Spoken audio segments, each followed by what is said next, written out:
be reading chapter 1 of the Marrow Thieves.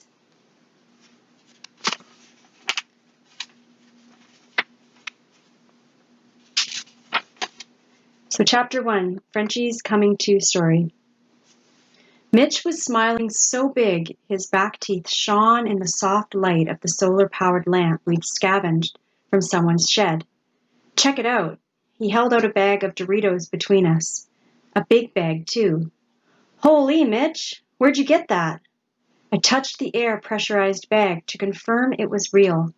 My dirty fingers skittered across the shiny surface like skates. It was real. My mouth filled with spit and a rotten hole in one of my molars yelled its displeasure. In the last house back there, hidden on top of the cupboard like Ma used to do when she didn't want us getting into stuff. Mom had only been gone a few months, so talking about her still stung. My brother popped the bag to cover our hurt, and like cheese-scented fireworks, that loud release of air and processed dust cheered us up. We were in a treehouse somewhere on the outer rim of a small city that had long been closed down like a forgotten convenience store. We were a few hours out from southern metropolitan city, which used to be Toronto back when there were still so many cities they each had a unique name instead of a direction. West City, Northeast Metropolis, Southern Township. It was a great treehouse. Some lucky kid must have had a contractor for a father. It was easily 2 stories up from the unmown lawn and had a gabled roof with real shingles. We'd been there for 3 days now, skipping school, hiding out, before he'd left with the council, and we'd never saw him again. Dad had taught us that the best way to hide is to keep moving, but this spring had been damp. It had rained off and on for over a week, and we couldn't resist the dry comfort of the one-room tree house with built-in benches. Besides, we reasoned, it was up high, like a sniper hole, so we could see if anyone was coming for us. It probably started with that first pop of air against metallic plastic, no louder than a champagne cork. I imagined school truancy officers, recruiters we call them, coming for us, noses to the wind, sunglasses reflecting the row of houses behind which we were nestled in our wooden dream house. And sure enough, by the time we'd crunched through the first sweet, salty handfuls, they were rounding the house into the backyard. Shit. What? Mitch put the bag down and turned to the window cut into the north wall. Francis, you're going to have to listen to me really carefully. What? I knew it was bad. He never called me Francis. No one but Mom ever did, and then only when I was in trouble. I'd been Frenchie since I could remember. Listen now. He turned away from the window to lock eyes with me. You are going to climb out the back window and onto the roof as low down as you can get. But Mitch, I can't climb out a window. Yes, you can, and you will. You're the best damn climber there is. Then when you're on the roof, you're going to grab the pine tree behind us and climb up into it. Stay as close to the trunk as you can. You have to shimmy into the back part where the shadows are thickest. You go first. Too late, buddy. They know someone is up here, just not how many someones. I felt my throat tighten to a pinhole. This is how voices are squeezed to hysterical screeching. Mitch, no! He turned again, eyes burning with purpose, bordering on anger. Now, move it, Francis. I couldn't have him mad at me. He was all I had left. I clambered out the window and folded upward to grasp the slats on the roof. I shimmied up, belly to the wood, butt pulled down tight. I lifted my head once, just high enough to look over the small peak in the center, just enough to see the first recruiter lift a whistle to his mouth, insert it under his sandy mustache, and blow that high-pitched terror tone from our nightmares. Under the roof, I heard Mitch start banging the plywood walls, screaming, Tabernac, come get me, devils! Fear launched me into the pine.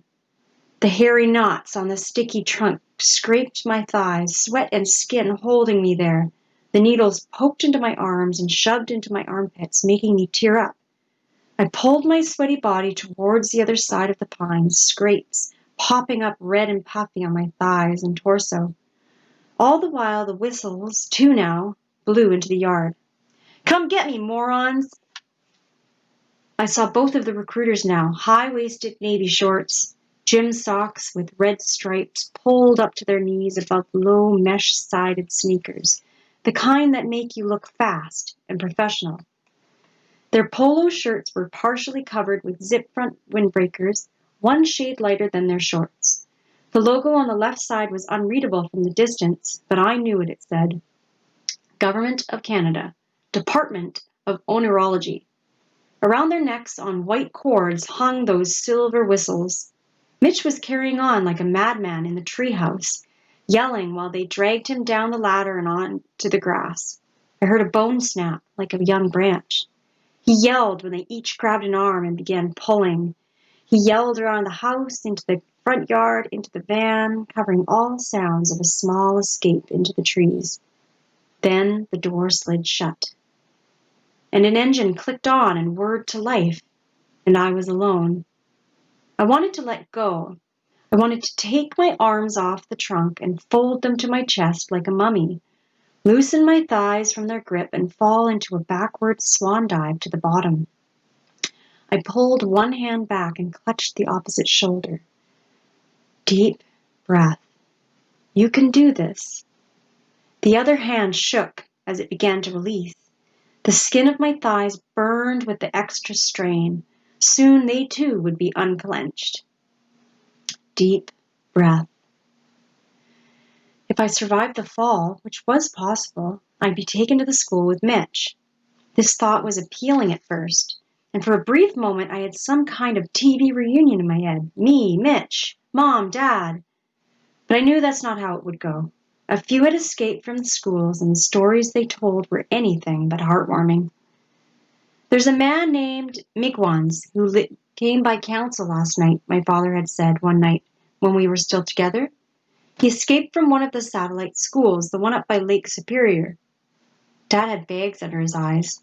He'd gathered us around the kitchen table to talk, but spoke haltingly, like he'd rather not. He told us about what's happening to our people. It wasn't easy to hear, and he was frantic, tried to leave right away, looking for this Isaac fellow. Jean, maybe the boys should go into the other room for this. Migwan says the governor's committee didn't set up the schools brand new. He said they were based on the old residential school system they used to try to break our people to begin with way back. He paused and drank half the liquid in his greasy glass, a kind of moonshine he kept in an old pop bottle on the back stoop. He placed it hard on the picnic table we'd hauled into the main room of the cabin. The glass echoed, the wood in its hollow curve. It was punctuation. It made me jump. He was in the gloomy place he went to when he spoke about how the world had changed. He said we were lucky we didn't remember how it had been, so we had less to mourn. I believed him. Okay, boys, that's it. Off to bed. Mom shooed us off into the bench, pushing us out to the door before we could formulate an argument to stay. Dad stopped me to kiss the top of my head, and I felt safe, even just for a minute. We heard Mom crying as we lay in bed that night. And the next day we packed up that small cottage we'd been staying in since our apartment in the city had lost power, and things had gotten dangerous. We hadn't even spent a full year there, and none of us were keen on leaving, especially me and Mitch. We had family here, blood and otherwise. There were other families, people like us who had settled here.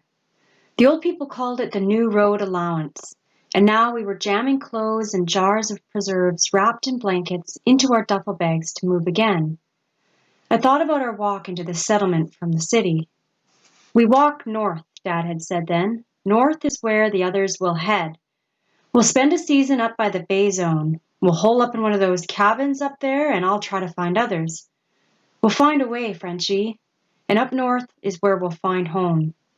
For sure? Hells yes, for sure. I know so because we're going to make a home there. If you make something happen, you can count on it being for sure. What will we find up there, Dad? I'd been nervous it would be all empty and wet, the constant rain making pools in our footprints before we could completely empty them of our feet. I was tired and hungry. My shoes were as thin as cardboard, but I tried not to let any of that color my voice when I spoke. I knew we were all tired and hungry and trudging along on leather-skin shoes. I knew to be positive in that way. And a little kid comes home from school and can tell there's been an argument that day by the way the air smells in the front hall, and decides this is the day he'll start his math homework without being asked. Survival, I guess. We were out by Old Highway 11, having slipped the noose at the last suburb of East City.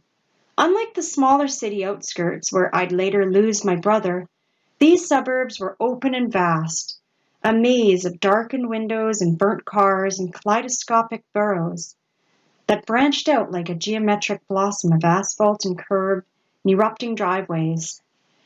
I felt kind of special then, before I knew how dangerous special could be. I guess I was proud of my family. With our ragged shoes and stringy hair, we were still kings among men. I held my twiggy walking stick like a scepter, chin tilted towards the ashy sky. And now here we were again, getting ready for another journey into another unknown, driven by fear. But we never made the move, not together anyway, at what was supposed to be my father's last council meeting before he took his family north. It was decided they'd make one last-ditch effort to talk to the governors in the capital. They never came back. I knew I'd never see my family if I were captured. We wouldn't be reunited at the school. I had to get down from this tree safely and keep moving. Mitch had sacrificed himself so I could live, so I had to live. It was the only thing left I could do for him. I pulled myself back against the tree, hugging the craggy trunk so hard I had tectonic imprints on my cheek and thighs for 3 days after.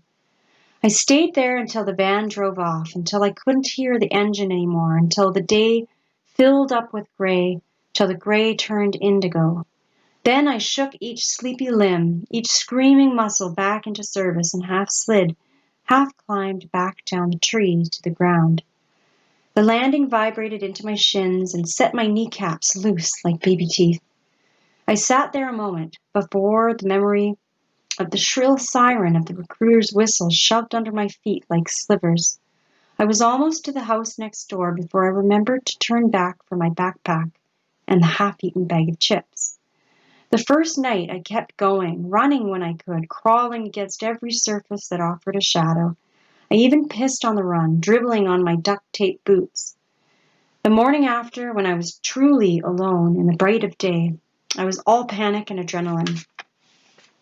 I found a rain barrel behind a small, detached bungalow at the end of a cul-de-sac somewhere by the outlet mall and drank as much water as I could. Then right away threw most of it back up, as at least my boot was clean again. Here the sidewalks were shot through with arterial cracks and studded with menacing weeds that had evolved to survive torrential rain and the lack of pollinators.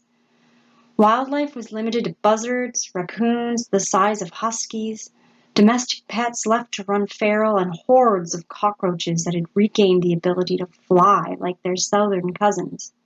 I had been scared of them all when I was still running with my brother. Now, in the wake of his removal, they were nothing. I crunched over lines of roaches like sloppy gravel, threw rocks at the pack of guinea pigs, grunting at me with prehistoric teeth from under their protective awning at a grocery store. "No one cares, you little shit," I screamed at the largest male, who stood his ground on the outer perimeter of the awning, stomping his boundary on surprisingly muscular front legs like some kind of caricature of an old bulldog. Behind him huddled his nuclear family, a circle of 2 smaller females and about 18 buck-toothed guinea pig children. "We're all dead anyway. Should make a shish kebab out of your kids." I didn't mean it. I looked at their round eyes, wet and watching, but not nervous enough for the threat of a human. Their dad was there, after all, and they knew they were safe. I felt tears collecting behind my own eyes like sand in a windstorm. I opened my mouth. To say what? To apologize to a group of wild guinea pigs? To explain that I hadn't meant what I'd said? To let them know that I just miss my family? A small sob escaped instead. I cupped a dirty hand over my mouth to catch it, but not before the male smelled my fear and turned his back to me. I was no danger to them. I was no danger to anything. At best, I was prey. It was early evening when I hit the edge of the trees. According to the small plastic compass clipped onto the zipper of my backpack, I was now heading northeast. Dad had said we should head north to the old lands. We told Mom we were heading east when we lost her at the seniors' home. I figured northeast was the safest bet. Now I was alone, leaving the smaller cities that had winked out long ago like Christmas lights on a faulty wire. The trees here were still tall, so I wasn't very far north, but they were dense, so I wasn't too south anymore either. My legs screamed from a night and day of ache and stretch, marinated in old adrenaline and scabbed with tree bark cuts. I collapsed under a pine. It was still spring, and I knew the night would be too cold for a single boy with no real shelter other than a thermal wrap and a couple layers of hoodies. The early moisture would set in, and I couldn't afford to get sick. So I built a modest fire just big enough to cut the chill and lay on my backpack under my head. Out here, stars were perforations revealing the bleached skeleton of the universe through a collection of tiny holes. And surrounded by these silent trees beside a calming fire, I watched the bones dance. This was our medicine, these bones, and I opened up and took it all in and dreamed of north. Cold is an effective alarm clock, and I was up before the sun. The fire had gone out, but not long enough, since there was still smoke. The cough I'd been cultivating over the past few days was more insistent now. I coughed, and each push of air brought a fresh ache out of my back and legs. The jump and the run had really done a number. Still, I stood and started my jumping jacks, following Mitch's morning warm-up routine, even though he wasn't there to motivate me. Come on, French. I've seen higher from a boulder. I rolled up my sweaters and the wrap and jammed them in my backpack before a quick breakfast of the second to last tin of meal replacement drink and a granola bar with a bite already missing. My stomach grumbled when I finished, but there was maybe a day and a half of food supplies left in my pack, and I was heading into the woods. There'd be no grocery stores or abandoned duplexes to raid for leftovers and non-perishables. I wasn't quite sure how I would do it. Mom had said her uncles and grandpa were great hunters, that it was a family trait. Maybe it would just come to me like a blood memory or something. What would I even kill an animal with? A stick?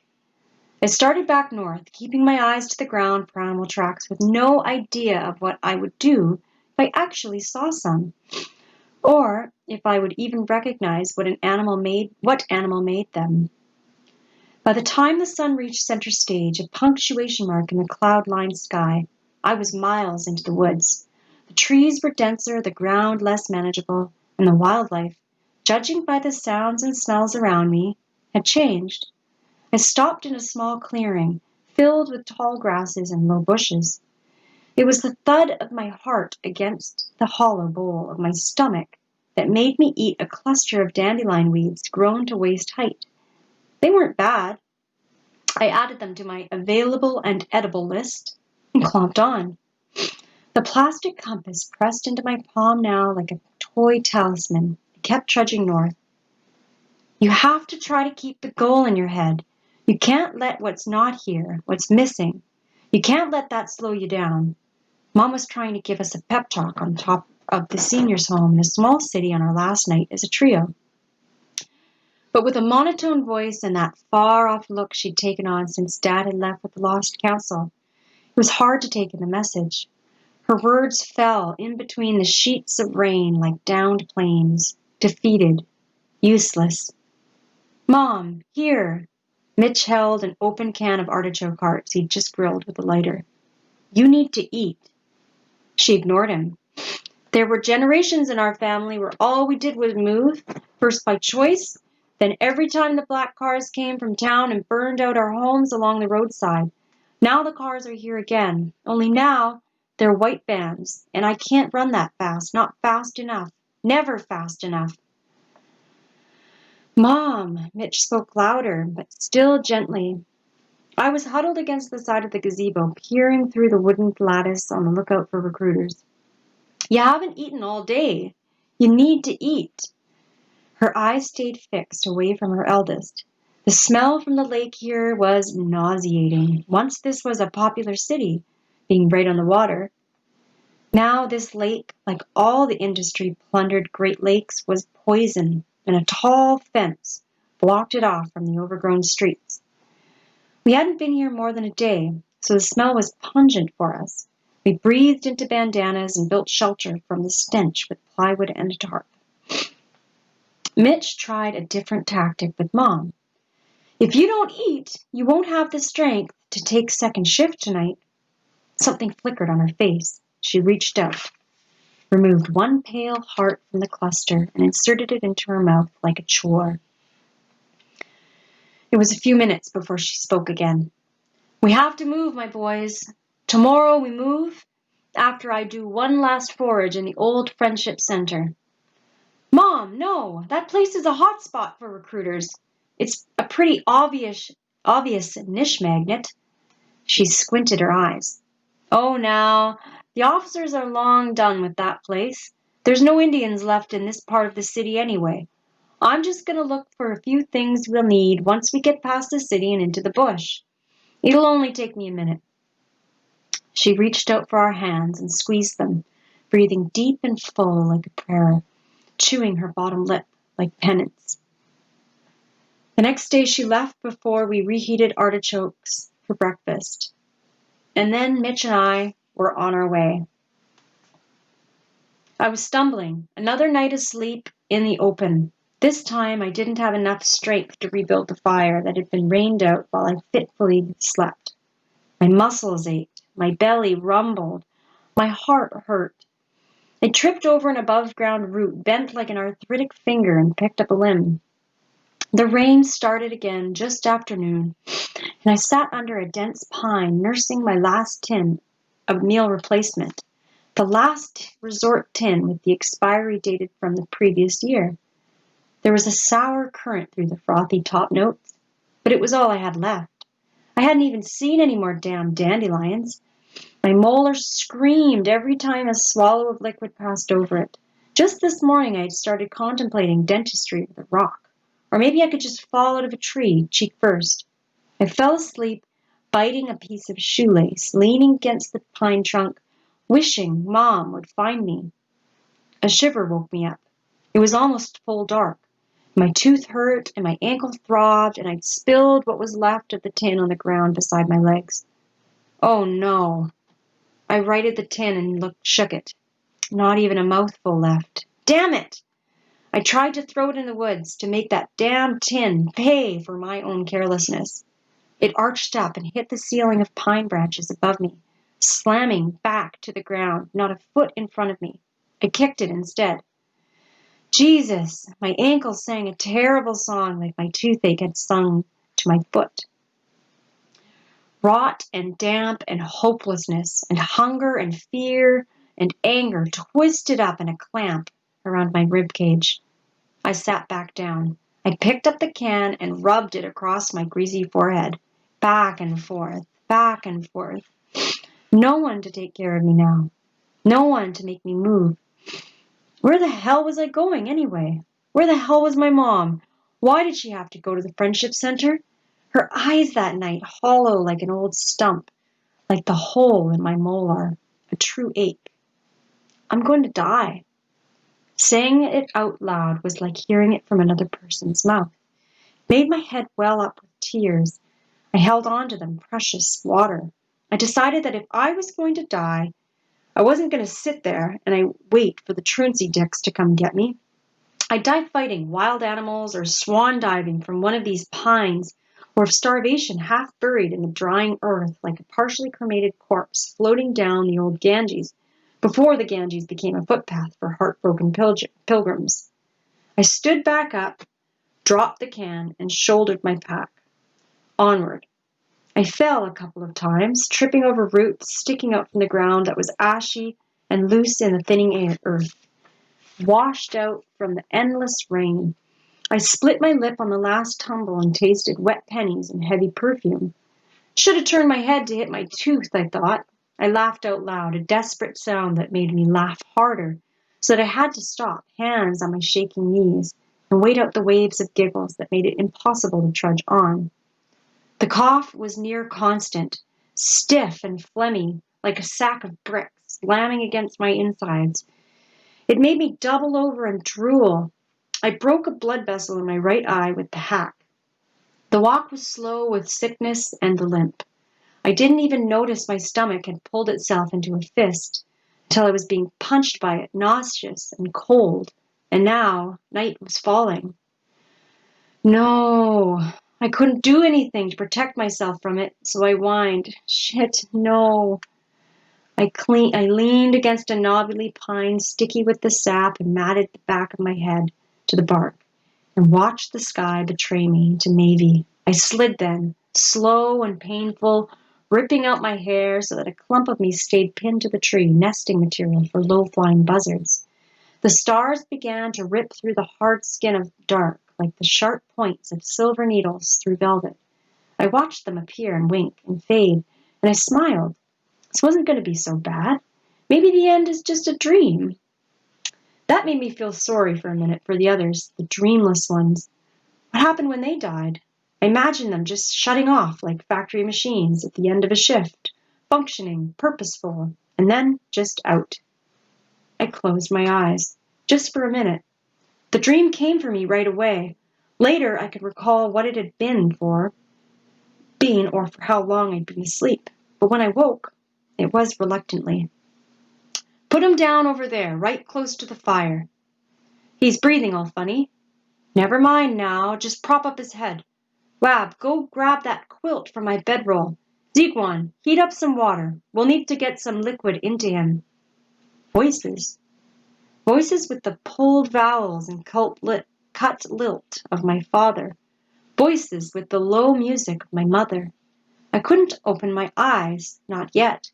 This was too beautiful a dream, even just in audio. "All right now, pull off his shoes and get his feet close to the pit." I felt tugging and then relief of a good swell, allowed to spread out, then heat. "Hey boy, can you hear me? You'll need to drink some of this water." A metal edge split my broken lips, and clear, warm water poured into my mouth. I sputtered at first, a reaction to the intrusion. Then the fist in my guts demanded it, and my throat opened up in compliance. The need was so great, the satisfaction so complete. I grasped for the vessel, lest it be pulled away. "Easy now." I managed to open one eye. There was a man holding the tin, not my father, but a man with the same crease round his eyes. His hair was long down the middle and shaved close on the sides. He looked to be about my father's age. Over his right shoulder, a girl stared at me with one round, dark eye, her long hair draped around her face, flickering in tandem with the flames of the large fire.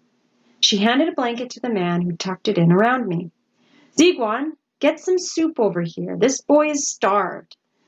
The man spoon-fed me broth with sweet corn mush until the fist unclenched just enough for me to rest. Then he put it beside me on a flat rock. When you can hold it yourself, that's when you know it's okay for you to eat more without getting sick. I opened both eyes and looked around. There were more people now. There was the man and the older girl who'd brought the blanket, who I saw was wearing an eye patch and had an angry red slash down her cheek. There was a child, not much older than a baby, sleeping in a nest of blankets like a puppy, beside an old lady dozing in her kerchief. Then there was a small, round boy, two taller boys who looked like they must be twins, and another tall boy whose face was hidden by the shadow of the hood. They all sat around a roaring fire on blankets and sleeping bags, and they seemed to all be native, like me. Behind them were two canvas tents shut tight against the cold air, and the new bugs that had found the blood around my mouth interesting. "Who are you?"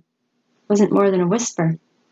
It was the man who answered. standing to poke at the branches in the fire.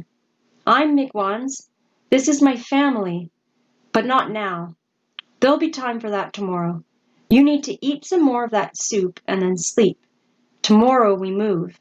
Probably got some recruiters nearby with the racket you were kicking up by yourself out there. Miigwans. I heard that name before. I could see my father's mouth pronouncing it with reverence, like he did for everything that had a touch of the old about it, the words were our language like a prayer. North. He turned his face to me, flames animating the shadows that fell there under his eyes, along his cheekbones. Yeah, that's right, north. We seem to be heading in the same direction. Might as well trudge on together then, eh? I didn't answer. The tears cleared away the dirt from my eyes, stinging as they crossed my split lips. Sobs rocked me open and closed until I was fetal. I was embarrassed to be so broken in front of all these new Indians. If they were embarrassed for me, no one made a motion or mouthed a reproach. They just let me be broken, because soon I wouldn't be anymore. Eventually, I wouldn't be alone either, and maybe tomorrow I'd wake up and find myself closer to home. Okay, so thank you. That's chapter 1 of the Marrow Thieves, and I look forward to reading some more with you.